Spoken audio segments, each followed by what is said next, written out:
آج بڑی بابرکت اور بڑی پروقار رات ہے۔ لیلۃ القدر خیر من الف شہر، 1000 مہینے سے زیادہ جس رات کو اللہ نے درجہ عطا فرمایا۔ کچھ چیزیں بڑی سمجھنے کے لائق ہوتی ہیں۔ انسان کو اگر یہ احساس ہو جائے نا وہ کہاں بیٹھا ہے، یہ احساس ہو جائے کس وقت بیٹھا ہے، اور یہ احساس ہو جائے کہ کن گھڑیوں میں بیٹھا ہے، تو ویسے ہی اس کی توجہ ادھر ادھر نہیں جاتی، اس کا مزاج روحانی ہو جاتا ہے۔ اور ہمیں سب سے زیادہ روحانیت کی ضرورت ہے، دل لگنے کی ضرورت ہے۔ ایک تو آج رات بڑی برکت والی ہے، کوشش فرمائیں کہ نیتیں اور ارادے درست رہیں اور کچھ پانے کا جذبہ طبیعت میں پیدا ہو۔ دوسری بات یہ ہے کہ ہم نا اسلام کے ماننے والے ہیں۔ اسلام باقی سارے مذاہب سے اس لیے مختلف ہے کہ اسلام رسم و رواج کا نام نہیں۔ ہم نا دین کو اس طرح لیتے ہیں جس طرح کوئی مخصوص سی رسم و رواج نہیں ہوتا۔ اب میں مسجد کے اندر تو نہیں نا تم سے جھوٹ بولوں گا، او بھائی آپ کا دین صرف مسجد میں ہی سچ بولنے کا نہیں کہتا، ہر وقت ہی سچ بولنے کا کہتا ہے۔ آپ صرف رمضان المبارک کے اندر ہی صدقات و خیرات، عبادت، ریاضت نہیں کریں گے، پورا سال ہی کریں گے۔ راشن ونڈن والے اور لوگ کو عیدوں بعد بھی بھوک لگ دیجیے۔ اسلام مخصوص پوجا پاٹ کا نام نہیں کہ آپ تھوڑی دیر کے لیے عبادت کر لیں، تھوڑی دیر کے لیے نیک ہو جائیں، کچھ مخصوص دن آئیں تو ان دنوں میں بدل جائیں اور باقی آپ اپنی روٹین جاری رکھیں۔ اس کا نام مذہب نہیں۔ مذہب اسلام تو ہمہ وقت ہر وقت نگرانی کی بات کرتا ہے، تو اس کو اس طرح کا نہ بنائیں۔ آپ یقین کریں بعض اوقات محسوس ہوتا ہے کہ رمضان شریف آیا تو بعض لوگ سمجھتے ہیں ایک مہینہ آیا ہے، شاید معاذ اللہ اس کے چند مخصوص رسم و رواج ہیں وہ ہم نے پورے کرنے ہیں اور اس کے بعد فارغ۔ یہ کوئی رسم ہے؟ عبادت میں اور رسم میں فرق ہوتا ہے۔ اس کی معنویت کو، اس کے حسن کو تو سمجھیں۔ اعتکاف بیٹھ گئے نوجوان کافی سارے مل کے کسی بھی محلے کی مسجد میں، اسی طرح سے گپیں چلتی ہیں، اسی طرح سے موبائل چلتا ہے، اسی طرح سے پیزے کا آرڈر ہوتا ہے، اسی طرح سے رات کو بوتلیں منگائی جاتی ہیں، اسی طرح۔ تو یہ آپ نے کیا ضرورت تھی اعتکاف بیٹھنے کی؟ اگر آپ اس کی معنویت کو ہی نہیں سمجھے کہ اعتکاف تو بیٹھا جاتا ہے شب قدر کی تلاش کے لیے، وہ تو ساری رات ٹک ٹکی لگا کے ڈھونڈتا ہے معتکف کہ کہیں مجھے وہ جلوے نظر آئیں جو جلوے اللہ شب قدر میں عطا کرتا ہے۔ اس کو تو ہوش ہی نہیں ہوتی کھانے کی، پینے کی، باقی معاملات کی۔ وہ تو محض ہے کسی کام آیا ہوا ہے۔ ہم سے فقیر بھی اب پھیری کو اٹھتے ہوں گے، اب تو غنی کے در پر بستر جما دیے۔ تو میرے عزیز یاد رکھیں کہ مخصوص پوجا پاٹ نہیں، دین کو بطور رسم نہ لیں۔ ایک مخصوص ٹائم آیا ہے تو لہٰذا ہم دین اپنے ہر کام میں، نماز بے حیائی اور برائی سے روکے گی، حج کرنا ہے تو اس کا بہترین زادرہ تقویٰ ہے، اگر روزے رکھنے ہیں تو مقصود یہ ہے کہ لعلکم تتقون، تم پرہیزگار ہو جاؤ۔ اپنے آپ کو اس کی معنویت میں لائیں، اس کی خوبصورتی میں لائیں۔ اب تو کئی دفعہ میرا دل نہیں کرتا، لوگ کہتے ہیں تقریر سنیں گے، واز سنیں گے، نعت سنیں گے، محفل سجے گی، تو میں کہتا ہوں کہ آپ پہلے یہ بتائیں کہ آپ اس کی معنویت کو سمجھتے ہیں؟ اس کا معیار کیا ہے دین کے اندر وہ آپ کو پتہ ہے کیا؟ اس کو ہم نے ایک رسم لیا ہوا ہے۔ اللہ رسول کی بات کو بڑا مزہ آیا، بڑا لطف آیا، بڑے نعرے لگے۔ آپ سمجھ رہے ہیں کہ بات کیا ہو رہی تھی؟ آپ کو پتہ ہے کہ اس بات کا معیار کیا ہے؟ کتاب و سنت، قرآن و حدیث کے پیغام کی جو ہے وہ مسلمان کی نظر میں قدر کیا ہونی چاہیے، وہ علم ہے۔ تو رسومات سے نکلیں، حقیقت کا سفر کریں۔ اتنی دیر ہو گئی تقریریں کرتے، تقریریں سنتے، جلسوں میں جاتے، کتنے رمضان آئے، کتنی چیزیں آئیں، کہیں تو ہم بدل جاتے۔ 50 لاکھ سے زیادہ لوگ اگر عمرے پہ جمع ہو گئے ہیں تو چلو 25 لاکھ ہی ان میں سے واپس آ کے دیانتدار ہو جائیں، عبادت گزار ہو جائیں، اسلام کے حسن کو سمجھیں۔ 40 لاکھ حج کرنے جاتا ہے تو اس میں سے 20 لاکھ ہی سچی توبہ کر کے آ جائے۔ لیکن مدینے گئے، کعبے گئے، کربلا گئے، جیسے گئے تھے گھوم پھر کے واپس سو آ گئے۔ سٹیٹس لگاؤ۔ اب تو کئی دفعہ تکلیف ہوتی، میں ذاتی طور پر اس قدر زیادہ پریشانی میں آ جاتا ہوں، کئی جگہوں پہ جا نہیں پاتا، طبیعت نہیں مانتی۔ دل کرتا ہے کسی پرانے دوست سے ملیں، اس سے بات کریں، اس کے پاس 4 گھڑیاں بیٹھیں۔ دل کرتا ہے کسی جگہ انسان بغیر مووی کے بھی کوئی بلائے، اس کے پاس چند گھڑیاں بیٹھیں۔ کوئی ملنے آئے تو کہے آپ سے ملنے آئے ہیں، آپ کی فوٹو سے نہیں ملنے آئے۔ کچھ تھوڑا سا یار اصل کا سفر بھی تو کرو نا۔ اب تو آپ یقین کریں والدہ کے لیے جس نے سوٹ خریدا اس نے بھی، ایک دوست مجھے دکھا رہا تھا، اس نے بھی اسٹیٹس پہ لگایا، تیری اماں نے جو تیرے لیے کپڑے ساری زندگی بنوائے، ابا جی نے انہوں نے فوٹو کھینچی تھی اس کی، اسٹیٹس پہ دیا تھا، یہ میں نے اماں کے لیے شاپنگ کی۔ چھوڑ دیں یار، آپ زندگی کی خوبصورتی اور معنویت کو لیں تو رسم سے باہر آئیں۔ دنیا میں جتنے بھی لوگ تھوڑی سی شعور کی آنکھ کھولتے ہیں نا، وہ کسی مذہب کو ماننے والے نہ ہوں یا ماننے والے ہوں، جب شعور بیدار ہوتا ہے نا تو 2-4 سوالوں کے جواب وہ تلاش کرنے شروع کر دیتے۔ ایک تو سوال ان کے ذہن میں یہ اٹھتا ہے کہ انسان کیوں پیدا ہوا ہے، کہاں سے آیا ہے، اگر آیا ہے تو پھر آیا کہاں سے ہے اور کیوں آیا ہے۔ اور پھر یہ بھی سوال پیدا ہوتا ہے کہ سب انسان ایک جیسے سٹیٹس کے کیوں نہیں، کوئی امیر ہے، کوئی غریب ہے، کوئی پڑھا لکھا ہے، کوئی ان پڑھ ہے، کوئی خوبصورت ہے، کوئی ظاہری طور پر لوگوں کی نظر میں بدصورت ہے، کوئی آقا ہے، کوئی غلام ہے۔ ان سوالوں کے لوگ جواب چاہتے ہیں۔ مقصد حیات کیا ہے اور انسان کو کس نے بھیجا ہے، کس مقصد کے لیے بھیجا ہے، ہم کیوں آئے ہیں، اس کا نا جواب چاہیے حضرت انسان کو۔ پھر وہ یہ سوال مختلف لوگوں کے ذہنوں میں گھومتے گھومتے کوئی کسی طرف نکل گیا، کوئی کسی طرف نکل گیا۔ ایک بڑا ادیب آدمی تھا، بڑا بہترین شاعر تھا، وہ کہنے لگا اصل میں نا انسان ایک پھول ہے، تو بہار کا موسم آتا ہے تو کھل جاتا ہے، جوانی ہے، صحت ہے، تندرستی ہے، پھر خزاں آتی ہے تو آہستہ آہستہ اس کے پتے مرجھا جاتے ہیں۔ پھر زیادہ ہی پتجھڑ آتا ہے تو ٹوٹ جاتا ہے یعنی انتقال کر جاتا ہے. لہٰذا ایک خوشبو ہے، ایک پھول ہے. اس نے بھی بات کی، چلو ٹھیک کی ہوگی. پھر ایک اور شخص بولا، اس نے کہا نہیں، بنیادی طور پر نا پوری دنیا کے اندر مختلف کردار اللہ نے بنائے ہیں. کوئی باپ ہے، کوئی دادا ہے، کوئی بیٹا ہے، کوئی پوتا ہے، کوئی بھائی ہے. تو سب اپنا اپنا کردار نبھاتے ہیں اور پھر اپنے اپنے وقت پر وہ رخصت ہو جاتے ہیں، کیونکہ اب کردار بدلنے کی باری آ گئی. اب وہ جو باپ تھا اس نے دادا بننا ہے اور وہ جو پوتا تھا اس نے باپ بننا ہے. لہٰذا وقت بدلتا ہے تو یہ کردار بھی بدل جاتے ہیں. لوگ اپنے اپنے حساب سے کوششیں کرتے رہے، یہاں تک کہ بعض نے یہ بھی کہہ دیا کہ انسان پہلے حیوان تھا. یہ ترقی کرتے کرتے کسی نے کچھ کہا، کسی نے کچھ کہا، لیکن یاد رکھنا یہ راز اگر کھولا ہے نا کسی نے تو اسی نے کھولا ہے جس نے انسان بنایا. یہ اسی نے کھولا ہے. جو فلسفیوں سے کھل نہ سکا اور نکتہ وروں سے حل نہ ہوا، وہ راز ایک کملی والے نے بتلا دیا چند اشاروں میں. نبی کریم صلی اللہ تعالیٰ علیہ وسلم نے وحی کے ذریعے فرمایا، فرمایا ادھر ادھر سے کیوں پوچھتے ہو، مجھ سے پوچھو نا. میں تمہیں اللہ کا قرآن پڑھ کے بتاتا ہوں کہ تمہیں بنایا کس نے. میں تمہیں بتاتا ہوں تمہیں بنانے والا کون ہے. وہ کون ہے جس نے تجھے بنایا ہے. هو الذی یصورکم فی الارحام. تو ماں کے پیٹ میں تھا، ایک نطفہ تھا، ایک کریم مالک نے چاہا، پھر اس نے ماں کے پیٹ میں تیری صورت بنائی، یہ تیرے نقش و نگار بنائے. اس نے تیرے چہرے کو تخلیق کیا، پھر تیرے چہرے پر اس نے آنکھیں رکھیں، پھر ناک رکھا، پھر ہونٹ رکھے، پھر تجھے بنا کے نا تو خود ہی فرماتا ہے لقد خلقنا الانسان فی احسن تقویم. خود بنا کے نا خود فرماتا ہے کہ تحقیق میں نے انسان کو بڑی ہی خوبصورت ساخت پر پیدا فرمایا. ایک منٹ کے لیے ذرا سوچ کے دیکھنا کہ یہ ناک اگر یہاں ہوتا تو کتنا برا لگتا. یہ ہونٹ اگر تھوڑے سے بھی نیچے ہو جائیں تو کتنے. بعض لوگوں کے نا ذرا سے دانت تھوڑے سے کبھی اوپر ہو جائے نا کسی بیماری کی وجہ سے بھی تو لوگوں کو اچھے لگتے. اللہ نے جو چیز بنائی ہے اسے بار بار توڑ کے سجا کے نئے سرے سے کر کے دیکھ لو، سونی اسی طرح ہی لگتی ہے جس طرح میرے رب نے بنا دی ہے، اسی طرح ہی خوبصورت لگتی ہے. اور وہ کہتا ہے یہ جو تیرا چہرہ ہے نا فی ای صورت ما شاء رکبک، یہ جو تیرا چہرہ ہے نا کسی کا گورا ہے تو کسی کا زیادہ گورا ہے، کسی کا گورا ہے تو کسی کا سانولا ہے، کسی کا رنگ گندمی ہے. یہ بندے کی مرضی پہ نہیں، یہ اللہ کہتا ہے جیسے میں نے چاہا ہے نا. اگر آپ یہ آیت سمجھ جائے نا تو اپنے آپ سے پیار ہو جائے گا. پھر کالے سیاہ رنگ والا بندہ بھی کہے گا اوہو چہرہ میرا ہے پر چاہت اللہ تعالیٰ کی ہے. پھر تو اپنے آپ سے پیار ہو جائے گا، پھر تو اپنے آپ سے محبت ہو جائے گی. پھر تو انسان کہے گا کہ خدا جانے بلندی ہے کہ پستی، پر جہاں میں ہوں وہاں کوئی نہیں ہے. پھر پیار ہو جائے گا اپنے آپ سے. شرط یہ ہے کہ دیکھو تو صحیح، تو اس کو بنایا ہے اللہ نے، پیدا کیا ہے اللہ نے بنایا. اس سوال کا جواب یہ ہے کہ تجھے اللہ نے بنایا ہے، خود سے نہیں تو بنا، تو کسی کی چاہت ہے، تجھے کسی نے بھیجا ہے. اچھا جی، تو اس نے پیدا کر دی انسان، تو وہ ایک ان پڑھ رہ گیا ہے. وہ ایک شخص تو ایسا ہے جو بالکل انگوٹھا چھاپ ہے. وہ ایک شخص ایسا ہے جو زندگی میں نانے جویں تک کا محتاج رہا، کوئی خاص مال و دولت نہیں، کچھ بھی نہیں. کچھ بڑے مشہور تھے، بڑے معروف تھے، بڑی دنیا جانتی تھی، اور کچھ ایسے ہیں جن کو کوئی بھی نہیں جانتا. ساری زندگی انہوں نے گمنامی میں گزار دی. تو مالک یہ جو ان پڑھ رہ گئے، غریب رہ گئے، کمزور رہ گئے، گمنام رہ گئے، یہ جو پیچھے رہ گئے، یہ جو بظاہر سمجھتے تھے ہم کچھ بھی نہیں، ان کا مقصد حیات کیا ہے؟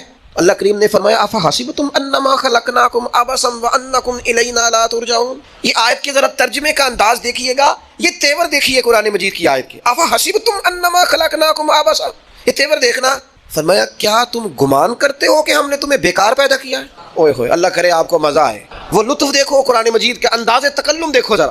کیا تم گمان کرتے ہو ہم نے تمہیں بیکار بنایا ہے؟ وانکم الینا لا ترجعون، اور کیا تم سمجھتے ہو تمہیں لوٹ کر ہماری طرف آنا نہیں؟ یہ خطاب جس سے بھی ہے صوفیاء کہتے ہیں مچل جانے والی آیت ہے، مچل جانے والی آیت ہے. یہ جو وہ کہتا ہے نا تو نے پلٹ کے میری طرف آنا ہے، تو آئے گا میرے سامنے، مجھے ایک حدیث پڑھ لینے دو. نبی کریم علیہ السلام نے فرمایا قیامت کے دن اللہ تعالیٰ لوگوں سے فرمائے گا، سب سے پہلا سوال لوگوں سے، مختلف احادیث میں مختلف سوال ہیں جو سب سے پہلے ہوں. اس حدیث میں فرمایا اللہ قیامت کے دن سب سے پہلا سوال بندوں سے یہ پوچھے گا مجھ سے ملنے کو جی چاہتا تھا؟ میرے تے لنگ کئی مہینے تے برس گئے تے تیری دید نو دیدے ترس گئے، مجھ سے ملنے کو جی چاہتا تھا؟ میں آپ کو بات عرض کروں، مزہ نہیں آ جائے گا رب رسول کو دکھڑے سنانے کا؟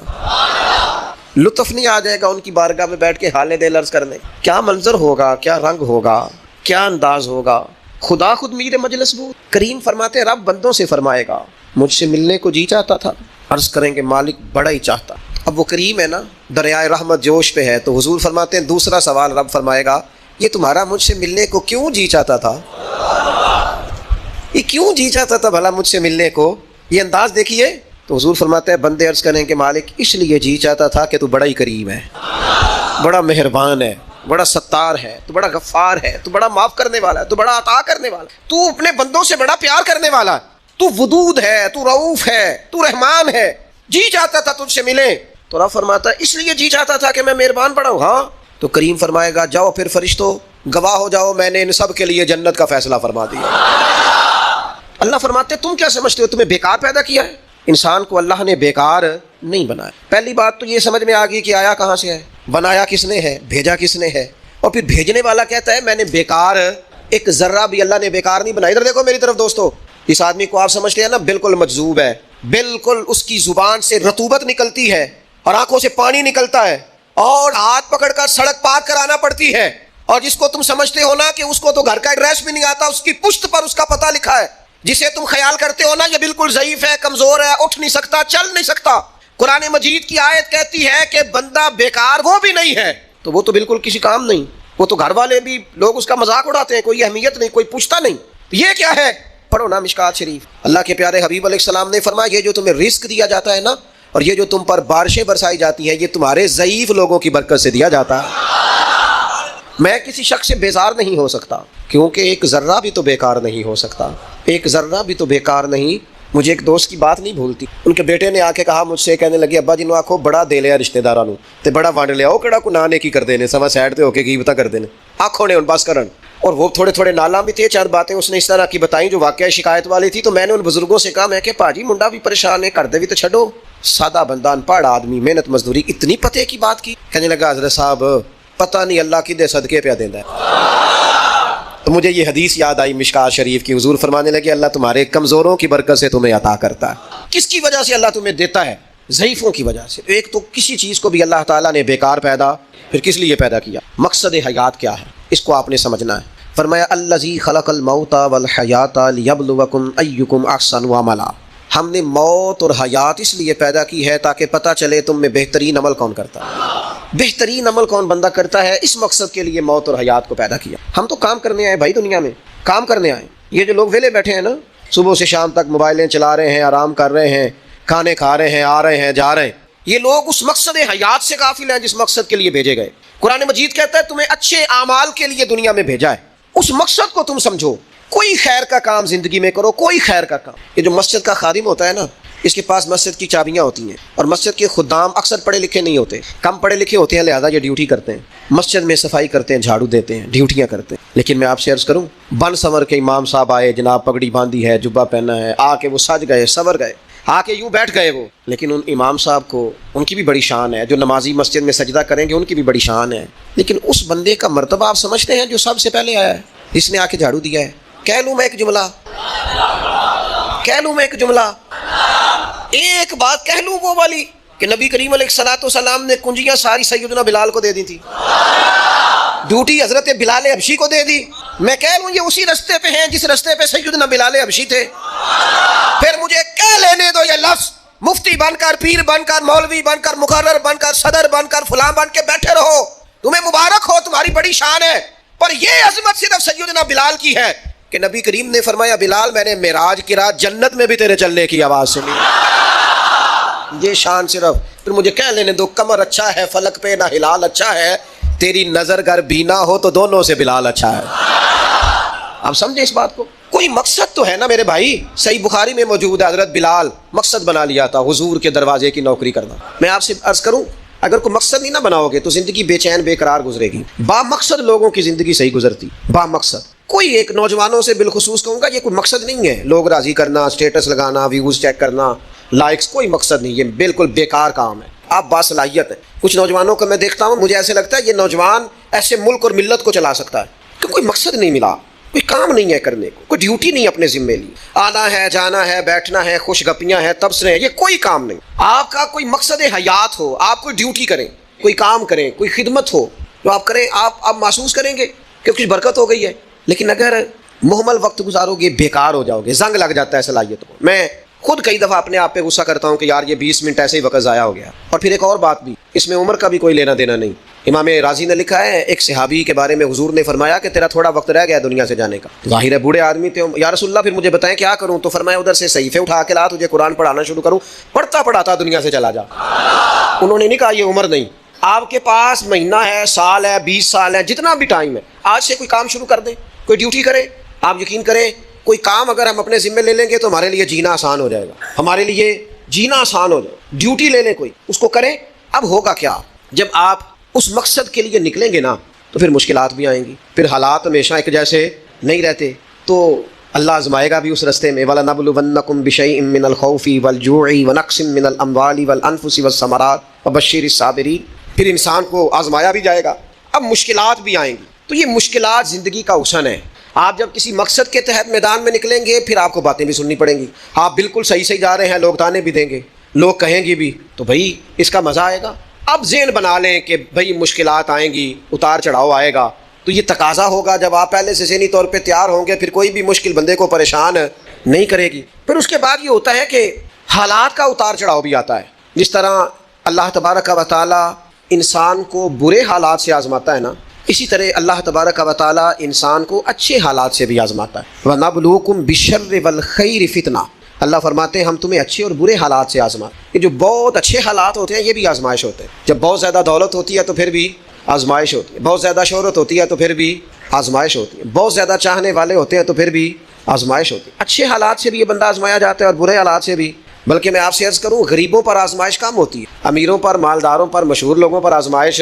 وَاعْلَمُوا أَنَّمَا أَمْوَالُكُمْ وَأَوْلَادُكُمْ فِتْنَةٌ. مال اور اولاد آزمائش ہے، فتنہ ہے، زیادہ آزمایا جاتا ہے. اللہ تعالیٰ انسان کو آزماتا ہے. اب کرنا کیا ہے؟ اب کرنا یہ ہے کہ آزمائش کے لیے ذہنی طور پر تیار رہنا ہے. یہ جو دنیا ہے یہ مومن کے لیے قید خانہ ہے. جو لوگ آپ کو بڑے سکھی بھی نظر آتے ہیں نا، ہو بڑا پروٹوکول ہے، بڑے آ رہے ہیں بڑے جا رہے ہیں، ان کے بھی کبھی قریب ہو کے دیکھیں گے تو دکھ مل جائیں گے آپ. بلکہ میری ایک بات یاد رکھیے گا، جتنا بندہ بڑا ہوتا ہے اس کے دکھ بھی اتنے بڑے ہوتے ہیں. ایک ٹائم ایسا آتا ہے جب آپ کو صرف سننی ہے، آپ کسی کو سنا سکتے.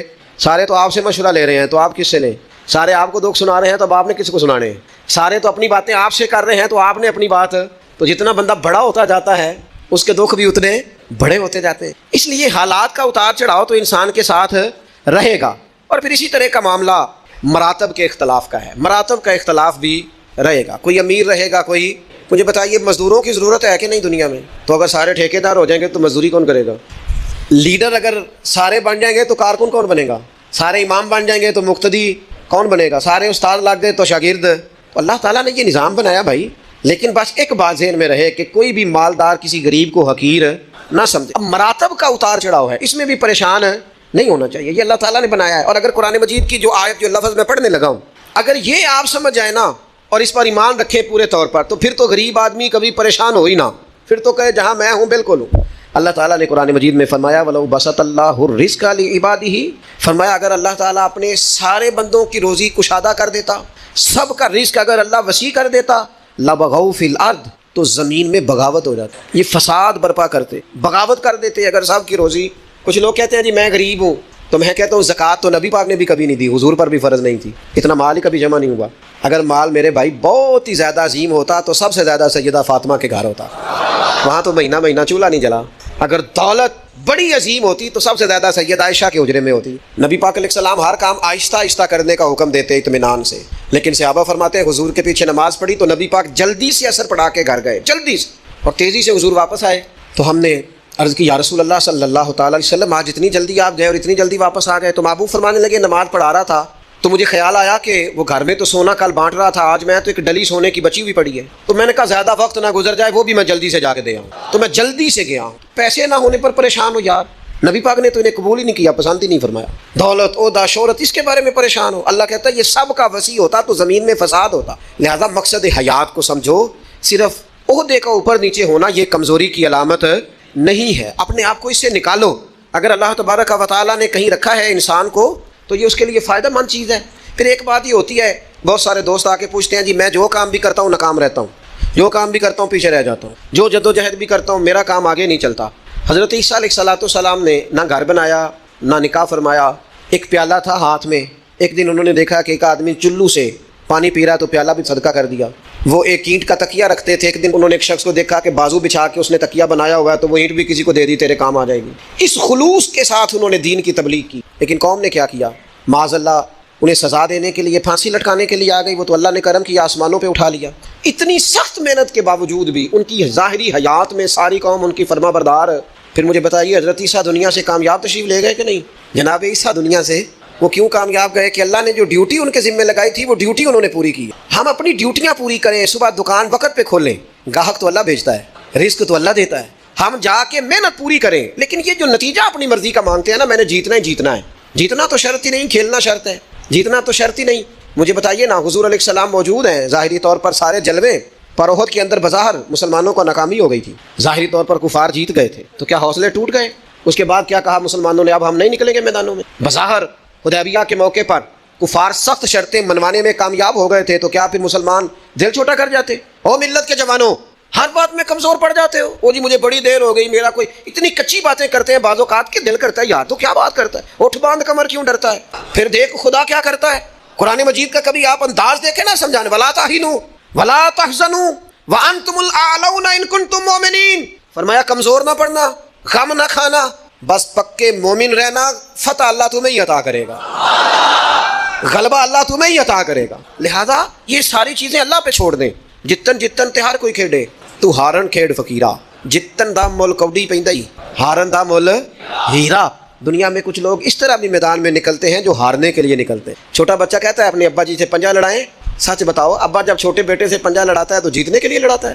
بیٹے نے بازو پکڑا ہے، پنجہ ملایا، باپ گر گیا، شاید پتہ کہتا او ہو کتنی طاقت ہے۔ او نہیں طاقت جناب، آپ خوش ہو رہے ہیں کس بات پہ؟ کہ بیٹا جیت جائے تو مزہ بڑا آتا ہے، یہ کامیاب ہو جائے تو مزہ۔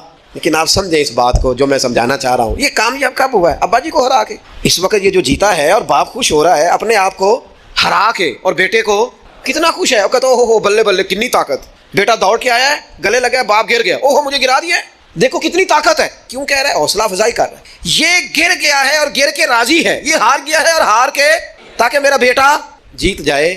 یار اگر تو پیچھے رہ گیا ہے تو تھوڑا راضی ہو جا، باقی مسلمان جو آگے نکل گئے تھوڑی دیر کے لیے تو کہنا یار میں پچھلی صف میں ہی صحیح، پر دیکھ تو صحیح میں کتنوں کا پہرے دار ہوں۔ نبی پاک علیہ السلام نے فرمایا دو آنکھیں دوزخ میں نہیں جائیں گی، ایک وہ جو اللہ کے خوف سے روئی، اور ایک وہ جس نے اسلامی سرحد پر پہرا دیتے ہوئے جاگ کر رات گزار دی۔ اس سپاہی کو کوئی نہیں جانتا جو بارڈر پہ کھڑا ہے، لیکن وہ جاگ رہا ہے نا، آنکھ کھلی ہوئی ہے نا، تیرے لیے جاگ رہا ہے، میرے لیے جاگ رہا ہے۔ وہ چاروں کونوں پہ بارڈروں پہ جو سپاہی کھڑے ہیں وہ تیرے میرے لیے کھڑے ہیں، ان کی آنکھیں جاگتی ہیں تو باقی سارے سوتے ہیں۔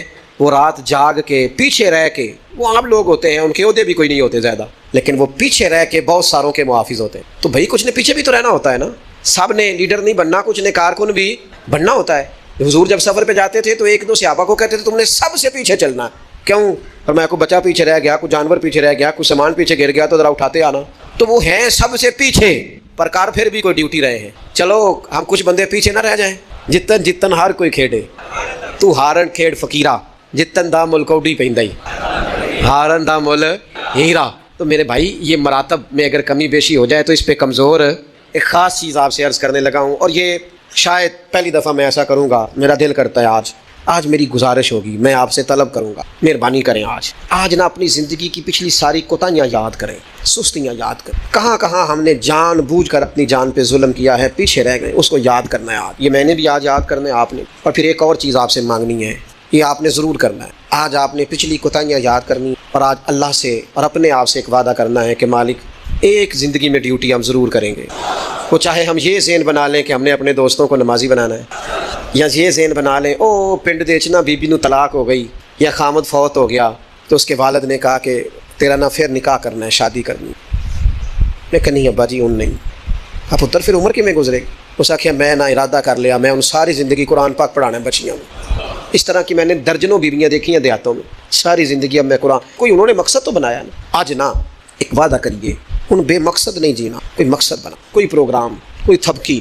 ہمارے ایک بزرگ تھے، وہ فرمایا کرتے تھے میں نے زندگی میں مقصد بنایا، میں نے مایوس لوگوں کے حوصلے بڑھانے، دکھیوں کو کہہ رہے ہیں کچھ بھی نہیں ہونے لگا، کرم ہو جائے گا۔ کچھ ارادے نہ کر لیں، کچھ پروگرام نہ بنا لیں، کچھ خیال نہ کر لیں۔ آج سے کوئی مقصد حیات بنائیں، اس پہ ڈٹ جائیں۔ اور مقصد کون سے بنانے ہیں؟ جن کا قرآن پاک ٹھیک نہیں آج نیت کریں انشاءاللہ ٹھیک کرنا ہے، جن کو آتا ہے آگے بڑھانا ہے انشاءاللہ، جن لوگوں کو اللہ تبارک و تعالیٰ نے رزق دیا ہے وہ غریبوں کی مدد کریں گے انشاءاللہ، جو محنت نہیں کرتے والدین پریشان ہیں وہ آج ارادہ کریں مالک ہم ارادہ کرتے ہیں تو مدد کر، ہم محنت کریں گے انشاءاللہ۔ جن کے رزق میں کہیں کوئی ملاوٹ ہے، وہ سمجھتے ہیں کہ یار یہ میں پوری دیانتداری سے نہیں لے رہا، وہ آج ارادہ کریں کہ اللہ میں ملاوٹ دور کروں گا، وہ ہم سے نہیں اپنے آپ سے اللہ سے، پر میں بالکل جائز لیا کروں۔ آج سے پکے ارادے، پکی نیتیں اور مضبوط پروگرام، جنہوں نے جان بوجھ کے نمازیں عبادتیں ترک کی ہیں وہ آج ارادے کریں کہ بس بھائی آج کے بعد انشاءاللہ آپ ارادہ تو کریں، آپ پروگرام تو بنائیں، وہ تو کریم ہی بڑا ہے۔ صحیح مسلم میں حدیث ہے، حضور فرماتے ہیں جو بندہ اللہ کی طرف ایک بالشت آتا ہے نا، ایک گٹ، اللہ اس کی طرف پورا ہاتھ آتا ہے، اور فرمایا جو مالک کی طرف چل کے جاتا ہے اللہ کی رحمت اس کی طرف دوڑ کے جاتی ہے۔